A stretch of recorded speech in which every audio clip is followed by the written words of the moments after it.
If you have a smart speaker, you have access to the entire world of NPR and St. Louis Public Radio. All the latest news and all the captivating stories. Activate our voices with yours by telling your smart speaker to play St. Louis Public Radio.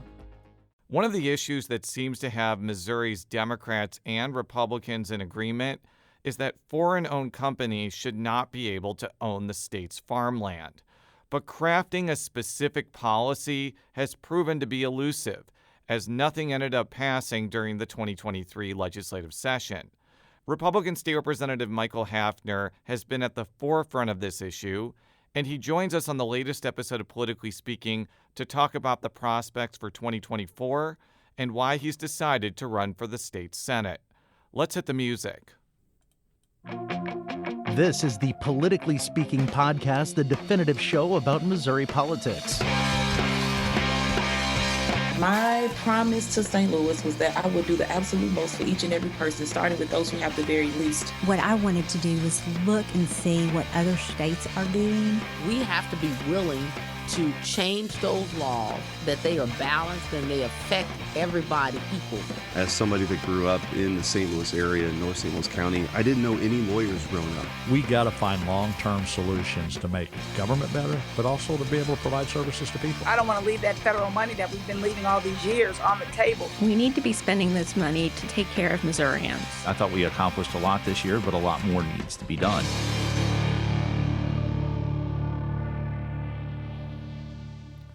Joining us from Mid-Missouri, she covers all things state government and state politics for St. Louis Public Radio. Sarah Kellogg. And joining us, I don't know if he's in Cass County right now or whether he is up in the air somewhere, although it looks like he's in an office, so it would mean that like he would have a plane with an office in it. Our guest today, the state representative for the 55th House District. And Jason, this is Mike Haffner. Glad to be with you. And indeed, I'm in my office. I'm on the ground. And Sarah, appreciate spending some time with you this morning as well. So before we talk about your background and some of the big issues, can you just describe the boundaries of your state house district? So I am in Cass County. And with the redistricting, there are 3 reps within Cass County. With the redistricting, my area of population used to be the city of Raymore. I got pushed to the east. I am a farmer. I live right on 7 Highway. To the north of me is Pleasant Hill. To the south of me is Harrisonville. When I got pushed to the east, I picked up those 2 cities, those 2 municipalities as my population center. So you have a very, very, very interesting background. What were you doing before you decided to jump into Missouri politics? And what compelled you to enter this crazy and wacky political ecosystem? Well, Jason, I've got a very diverse background. So I'm currently a Christmas tree farmer. I've been doing that for 21 years. But prior to that, I spent 20 years flying off of America's supercarriers. So I was a naval aviator, and I spent a lot of time in the Arabian Gulf, 3 combat deployments. I was fortunate enough to be an FA-18 Hornet squadron commanding officer. I was also a contingency briefer and a planner. And I also, through those 3 combat deployments, I was qualified not only to plan those air wing strikes, but I led them in the air. While your official occupation is now owning a Christmas tree farm, like you just said, your biography does include extensive military service. Can you talk about how that experience prepared you for the Missouri House?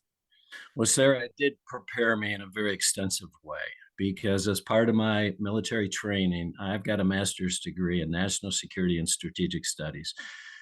In a 1-year period, we studied the history of warfare, and we analyzed not only where America has been in the foundational documents like the Constitution, like the Declaration of Independence, but we analyzed through every major conflict known to man, starting back in Sparta, and analyzing the economic, military, and political strategies, how well they worked together, and if they failed, why they didn't come together, and what was that failure. What I learned through my military experience, not only as a forward deployed combat commander, but I understand very clearly what the United States Constitution and the Missouri Constitution provides is opportunity. That is unprecedented in the history of man. That opportunity I will fight for. The definition of that is American freedom. And it means enough to me that I time and time and time again was willing to fly into combat. I faced the missiles, I faced the guns, and that prepared me for what I am doing today, not only in debating on the floor, but understanding why American freedom is important and how that is foundational to every piece of legislation that comes through the Capitol in Jefferson City. We've had a number of people on the show who served in the armed forces before running for office. Do you think legislators who are also veterans see things differently than lawmakers who didn't serve? I really believe that they do. And I think that one of the things that is missing in Missouri politics, and I'm going to take that down to a little bit different level. What is missing, combat veterans, law enforcement, and then the other part of it, agricultural farmers and ranchers. That is something that has been lost in Missouri politics. We need to bring that back.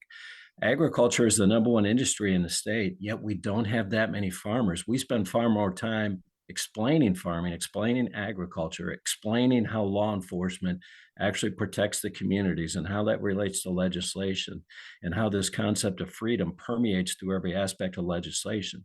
We shouldn't have to spend that time teaching. That should be foundational to the members within the assembly. I don't want to bury the lead here. How did you end up owning and operating a Christmas tree farm? Well, you know, God leads in different ways. I was in the service for 20 years. I was very fortunate when I was the commanding officer of the VFA 34 Blue Blasters. We went on an extended combat deployment to the Arabian Gulf. We were embarked on a USS George Washington. And when we came home, the chief of naval operations came into my squadron and he said, "Skipper, you have the best attack squadron in the United States Navy." But we made a decision to retire at that point. And the reason for that was for our family. I was gone constantly, and I wanted to be home during those foundational years. Now, I will admit, I did go out, take all my FAA tests. I was certified to fly anything with centerline thrust. But as my wife and I were sitting on the porch one night, I said, "Listen, if I go be an airline pilot, I'm going to make great money, but I'm going to be gone for another 5 to 7 years. And I don't want to miss what is happening in my kid's life." So a Christmas tree farm came up for sale in my wife's home state of Missouri. I flew out. I made an offer that didn't go very well. We talked for 2 or 3 days, and then I became a Christmas tree farmer. I want to move to, though I could talk about Christmas tree farms all day, I want to move to agriculture policy. You are the chairman of the House Agricultural Policy Committee. Why were you interested in not only serving in that post, but becoming the chairman? Well, I was very interested in it. I do not have a background in agriculture prior to becoming a Christmas tree farmer, but I've been around it my entire life. My wife, their family farm is out in Lafayette County. My father-in-law spent an incredible amount of time together from the time my wife and I were married back in 1987. And farmers all through that area, both Lafayette and Saline County, were constantly teaching me about agriculture. And I understood the importance of what that meant to the Missouri economy. So when I got into the Missouri House, I immediately talked to the speaker. And at that point, it was Elijah Har. And I told him, I said, "Mr. Speaker, my number one priority is to get into agriculture. That is where I could make the most impact." And that's where I ended up. The biggest issue that you've been known for is trying to curtail the foreign ownership of farmland. Why do you think that that is an issue worth emphasizing? So, Sarah, I'm going to have to stop and correct you. My bill is preventing the enemies of the United States from owning any land in Missouri. Now, this bill was probably the most disappointing thing I've experienced in politics because we did the hard work in the off session. I spent an incredible amount of time, not only with the State Department, but the Treasury Department, in putting together the foundational elements of this bill. And this is important to understand. We've got to win this in the courts. And what you see taking place right now in Arkansas, that could be the state of Missouri leading the country with that, because what she has done is very similar to the bill that we put through the House. It prevented foreign ownership of our enemies. Now, I know in Arkansas, they're concentrating on agriculture. We did it a little bit differently. The reason we had to reach out, I believe in 10th Amendment rights. I believe that Missouri should control its own affairs. But the Constitution, the U.S. Constitution, is extremely clear in that a foundational element to determine the adversaries and enemies of the United States, as well as our alliances and friends, is determined through the treaty system of the federal government. If you're going to win this in courts, you got to tie it to the federal government. What my bill did is it listed very similar to what is the Committee on Foreign Investment of the United States, the enemy of the United States, and they will not have a part in what's going on in Missouri. But what's key here, and this is important, you cannot separate national security from what is happening within the global marketplace. We want our friends and allies invested in what is going on in Missouri. We want the United States to be invested in such places as Great Britain, because as a forward deployed combat commander, every one of my combat deployments, I worked with the Brits. That enhances that relationship. It enhances both the marketplace in Great Britain, but also in the United States and in Missouri, and it complements our fighting capability overseas. You mentioned Arkansas, which has been forcing a Chinese-based company to divest from agricultural land. But wouldn't that be more difficult to pull off in Missouri since companies like Smithfield, which is owned by a Hong Kong-based company, has a fairly large footprint here? So, and Sarah, great point. And that's why I'm going to go back to, we got to win this in the courts. We got to do this right. And I'm also going to bring up the state of Florida. Governor DeSantis signed a bill very similar during the last legislative session to what we had with an enemies list. But I think what's lacking in both the Florida bill, and the courts will bear this out, and it'll be interesting to see what happens down in Arkansas, because it's not tied back specifically to the federal government with our alliance and treaties. It may have some issues within the federal and the state courts. Our bill will list the foreign adversaries and will tie it to the Committee on Foreign Investment of the United States. And there are multiple, you go all the way back to the 1960s. There are all kinds of federal and state court precedent that says you have to follow that framework in order to be successful in the courts. And that's the way we're going to do it. You mentioned your legislation, your bill would have reduced the percentage of Missouri land that can be foreign owned from 1% to 0.5%, and it would bar companies from China, Iran, North Korea, Russia, and Venezuela from acquiring land. Why just those countries? Well, because it goes right back to our alliances and treaties. And so I will say that with my continued discussions at the Committee on Foreign Investment of the United States, they have Cuba on there. And that's one of the changes I plan on making at the bill. Now, the other part of this is specifically at the federal level, they list the Venezuelan politician, the President Maduro, not specifically Venezuela. So we're going to make a modification there as well. But I want to be clear, we got this through the House. The enemies of the United States list was stripped off by a Senate substitute. That was wrong. That shouldn't have happened. That bill became very broken, and that's why it didn't get across the finish line. We need to have a listing of enemies of the United States, and they don't play in the great state of Missouri. That's going to come back after the Senate laid that Senate substitute. We would not take that back up. I tried to engage them in conversations, but I'm refiling this bill as soon as I possibly can. It's going to look a little bit different than last year, but the foundational elements will remain intact. Yeah, on the Senate, it seems like there was kind of a difference in philosophical reasons as what they wanted to do with this bill, which is you had your list, but still allowing ownership from other countries. Whereas the Senate, it appears that it really wanted just a flat out freeze for everyone. Why do you think there is that difference? And do you see any reconciliation with it?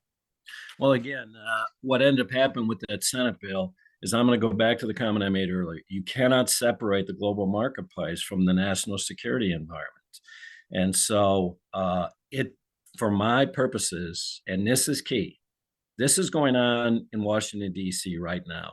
There is a listing of protected areas across the United States. That should include every one of our military bases. Fort Leonard Wood is on that list. Whiteman Air Force Base is not. Now, I have reached out to Senator Hawley's staff, Senator Schmidt's staff, Congressman Mark Alford's staff. We're all aware of this. They're fighting at the federal level. But if the folks in Washington, D.C. are not going to protect Whiteman Air Force Base, we're going to protect it here in Missouri. And that's why it can't just be agricultural land.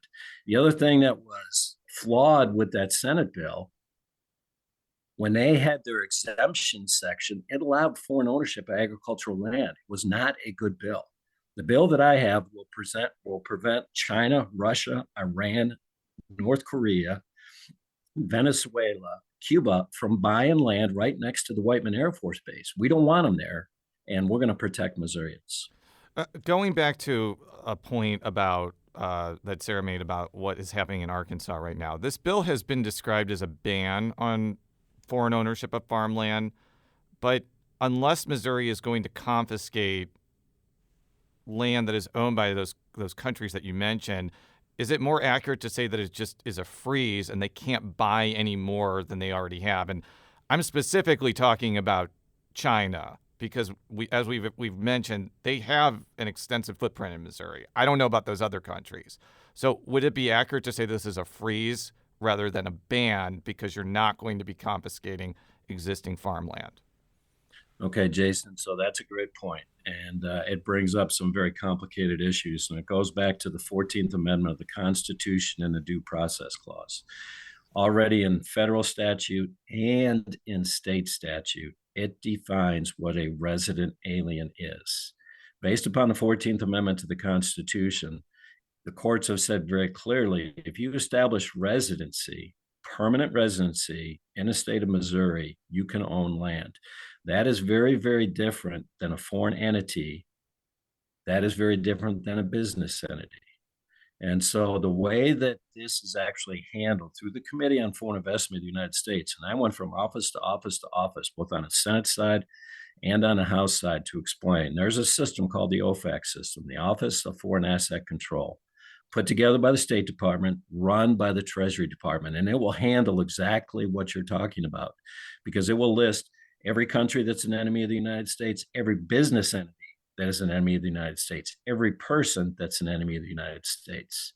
And so what this does is it allows the resident alien that is committed to Missouri and the United States access, but it prevents our enemies from owning land.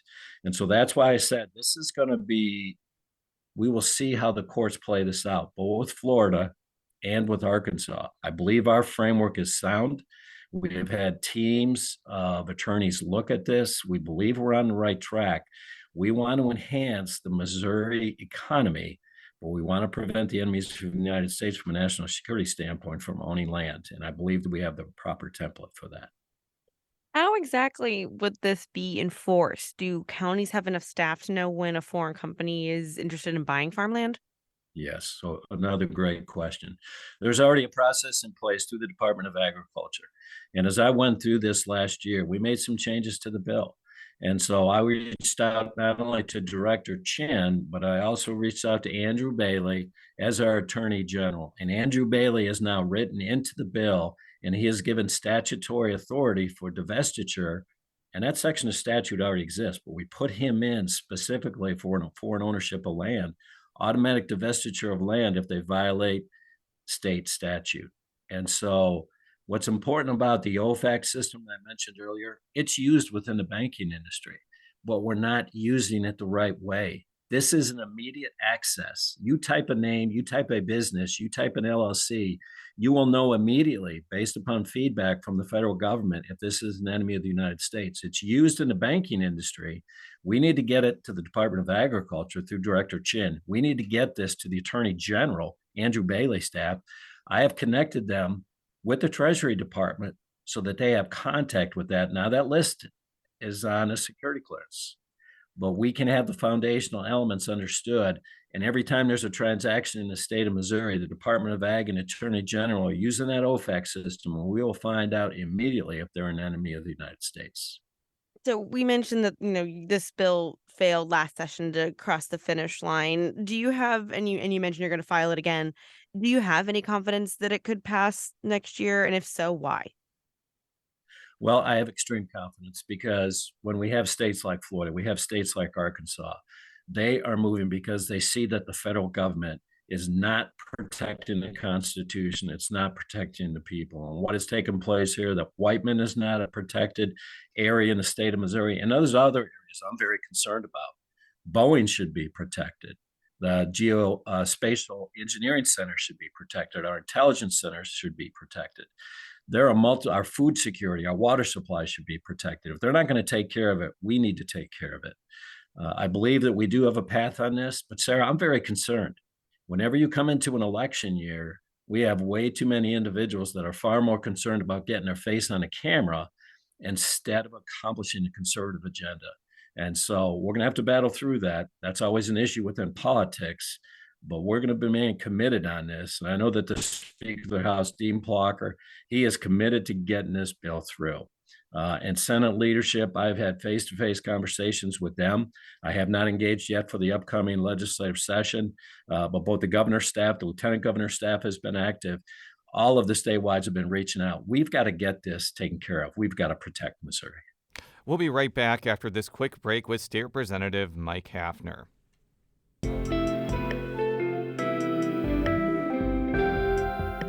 The Gateway brings you the day's news each weekday from around the St. Louis region and the state capitals in Jefferson City. Our schools are accredited. We don't need this bill. And Springfield. How many more years must pass before lawmakers see time is of the essence? I'm Abby Larico. Join me each weekday for The Gateway on the STLPR app or wherever you get podcasts.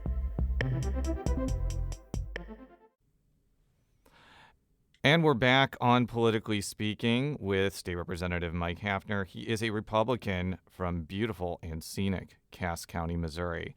I want to move on to the initiative petition process. We have spent a lot of time on this show talking about proposals that raise the threshold to pass a constitutional amendment. And don't worry, we are going to ask you about that because it's going to be a huge issue next year.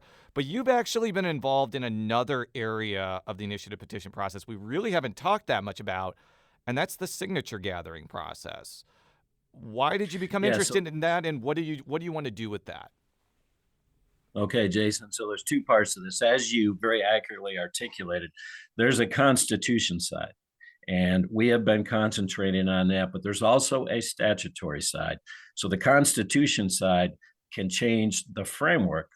The IP process, I believe, is how the Founding Fathers wanted it to happen. As a registered voter, you initiate a petition with the Secretary of State, you gather the signatures, you go out and put it on the next ballot, and you can change the Constitution. Where it's flawed is it only takes 50% of the voters plus one to change that. The statutory side is centered around how the signatures are gathered. Now, we got this through the House last year, didn't get through the Senate. I believe, especially in an election year, this is how we bring the power back to the state of Missouri. There's about 9 different sections to this bill dealing with the residency requirements of the circulators, meaning that if you're going to circulate a petition in Missouri, you got to be a resident of Missouri. It also takes away the out-of-state money. There's a lot of out-of-state money that not only puts lawsuits into who can bring suit when an IP is initiated, but also the compensation of how the circulators are paid. We want to take that out. We want Missourians being responsible for what's taken place with the Missouri Constitution, and that is exactly what this bill does, and it's based upon court precedent. I work with the Secretary of State, Jay Ashcroft's legal staff. We have spent an incredible amount of time. I mean, I've got a stack of about 5 inches high of court precedent, and we have painstakingly gone through that to make sure that we can win this in the courts. It's a good bill. It's going to bring the power back to the state of Missouri, and it's going to allow Missourians to take care of the Missouri Constitution. Well, why do you think somebody who is circulating a petition should be a resident of the state of Missouri? I know that sounds like a very obvious question, but what is the impetus behind that? Well, the impetus behind that, it goes back to the point that it should be Missourians taking care of Missourians. And what we have seen in the past, you go back to Clean Missouri, you go back to the fact that we have bingo in our Constitution, go back to marijuana. There was a lot of outside influences putting an incredible amount of money into Missouri to control what's taking place within Missouri. Again, it comes back to the concept, the residency requirement, and it all goes back to court precedent through the 8th Court of Appeals. It should be Missourians taking care of Missourians. Let's get this big out-of-state money out of the way and allow us to control what's going on here. But there's nothing in this bill that would stop an out-of-state donor from donating to a campaign, correct? Well, no, it does not. Now, there are some specific rules with the Missouri Ethics Commission, but what it deals with is what's called the compensation of the circulators. And so this is extremely important. So what has taken place in the past, especially on these big ticket items, is there's individuals being paid per signature. That is wrought with fraud. because it incentivizes inappropriate behavior. And there's already been significant court precedent through the Eighth Circuit Court of Appeals. You can pay the circulators, but you cannot pay them in a payment by signature. Pay them a flat rate. But when you pay them by signature, the courts have said very clearly that induces fraud. That is inappropriate. And we're going to follow that court precedent right here in the state of Missouri. You have also introduced a constitutional amendment that would change the amount of signatures that would be required for a constitutional amendment to go to the ballot. Can you sort of explain what that would do if that was approved by the voters? Well, Jason, I would say two things with this. Number one, I'll talk a little bit about the bill, but far more about the process. When we have legislators, we need legislators that are going to sit behind closed doors. They're going to talk through these issues, and they're going to be consistent between what they're saying behind closed doors and what they're doing out in front of the microphone. That is broken in Missouri politics. And so I will start out by saying, yes, I did do an HJR.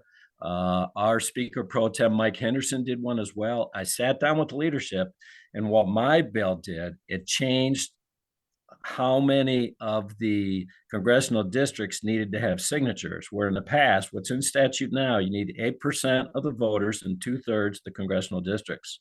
Mine said 6% in all of them.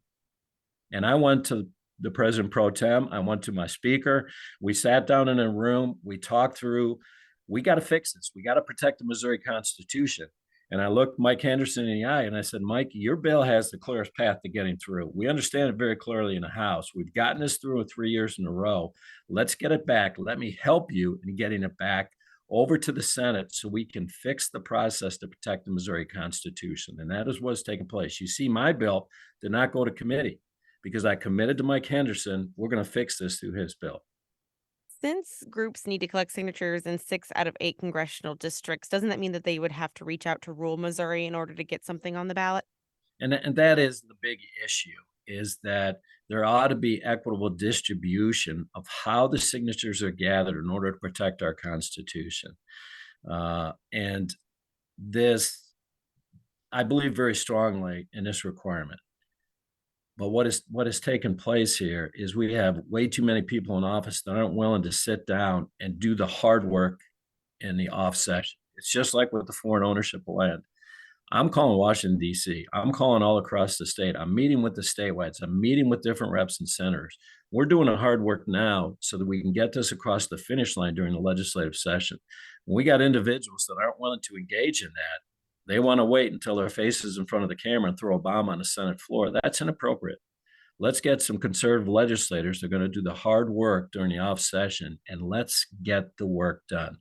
In each of the last 3 legislative sessions, there has been extensive filibustering during the final weeks of the session. The filibuster is an appropriate tool, absolutely. But when we waste week upon week upon week of the legislative session, especially towards the end, and we don't fix initiative petition, that's broken. We need to get back to the foundational elements of the Constitution and get this legislative across the finish line. It's been argued that the current initiative petition process doesn't take rural Missouri into account. Would it make sense for urban and suburban Missouri to be more impactful in deciding whether ballot initiatives pass since more people live there? No, it should be represented based upon the population across the state of Missouri. I mean, that's foundational at the federal level. It's foundational at the state level. Equal representation, one vote for one person.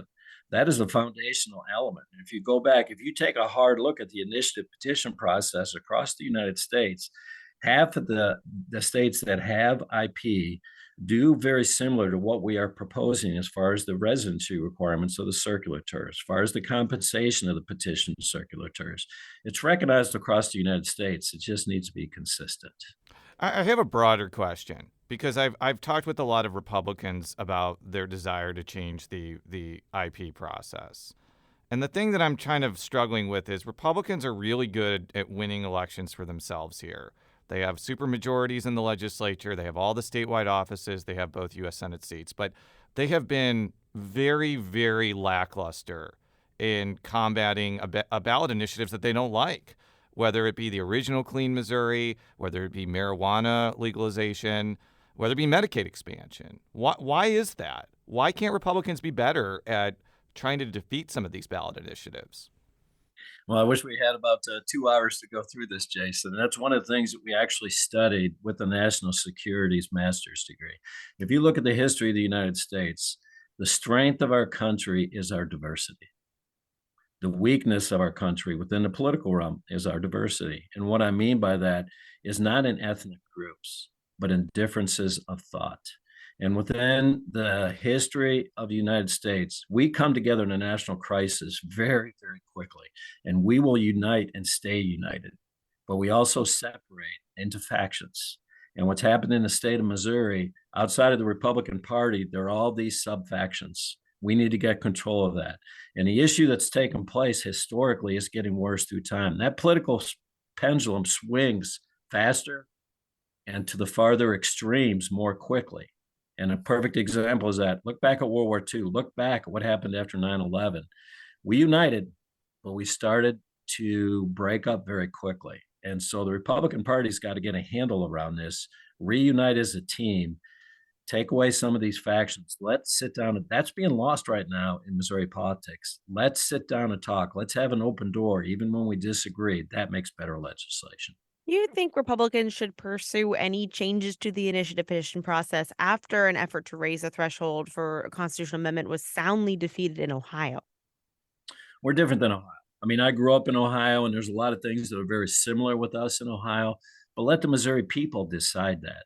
Now, the specifics of how we do that, I know on Mike Henderson's bill, it required 60% in order to change part of the Missouri Constitution when that issue went before the ballot. There have been some discussions that maybe that should be 58%. I'd love to see that number at 66%. There's a lot of things that we can legislate, we can debate, but I want to protect the Constitution. Once it gets in there, our Constitution's way too big, way too broad. It contains elements that don't belong in a Constitution. But we got to work together as a Republican Party to determine what that number is and then present it to the Missourians, and they'll make that decision. So Jason can attest to this, that I've asked this to pretty much every Republican on this issue, which is how do you sell this to voters? How do you convince them? How do you make this a winning issue? Because to me personally, it really seems like voters are, the reason why some initiative petition issues get on the ballot in the first place is either inaction of lawmakers. I know the other argument is money from outsiders, but how do you sell this to people who maybe, really like the idea of recreational marijuana? How do you convince these people that the Constitution is worth protecting and voting for this? So that's responsibility of people like me. It's a responsibility of senators and representatives. And we do a very poor job of separating the value of the Constitution from the individual items of legislation and what's going before, whether it be bingo, whether it be marijuana. We need to be able to articulate the value of the Constitution and a difference between putting something into statute and putting it into the Constitution. Two very, very different processes, and we got to get better at articulating that. So we only have a couple minutes left, and you are not going to be in the Missouri House for much longer. You have decided to run for the 31st District Senate seat. Why did you decide to jump into the fray there?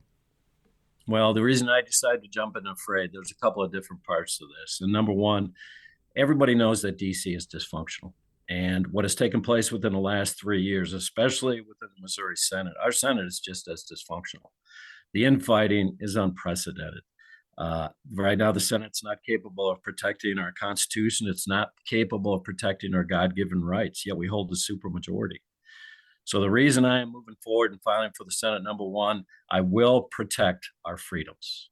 That is not a government decision. That is an individual decision. I will protect our freedoms. Number two, the lack of integrity is appalling. What is being done behind closed doors is very different than what is being done behind when it's, with the microphone or in front of the camera.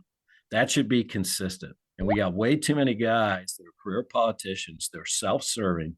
Their main political strategy is political theater, instead of doing the hard work of a conservative legislator. It's about them, their names on their bills. And quite frankly, if we took the names off of bills, would probably resolve a lot of this. But I'm going to get into the fight. I'm entering into the SD 31 campaign, and I will protect our freedoms. So currently, Senator Rick Bratton is serving in this seat. Why do you think you would be a better or a better senator than him? Well, number one, I've got very different background. As a combat veteran, not only have I had multiple combat deployments, but I've led in combat. I have also led not only in the agricultural community, but on my Christmas tree farm. I have 30 plus employees. I understand how government can stifle the entrepreneurial spirit of a small business owner. I understand it from an agricultural perspective. And in addition to that, I have shown quite clearly within the Missouri House, I'm going to put together a team. We're going to do this together. Even when we disagree with individuals, we invite them into the door because that typically makes better legislation. But we do this together as a team. That is crucial in order for Missouri to move forward and get the conservative agenda to the governor. That is not happening right now, and that has to be changed. Well, Representative, thank you so much for joining us on Politically Speaking, and we're looking forward to seeing how the issues we talked about go through the legislative process next year. Politically Speaking is a product of St. Louis Public Radio, which is a part of the University of Missouri St. Louis. You can read all of our stories at stlpr.org. And Representative, how can people follow you on social media, find out more about you on the internet?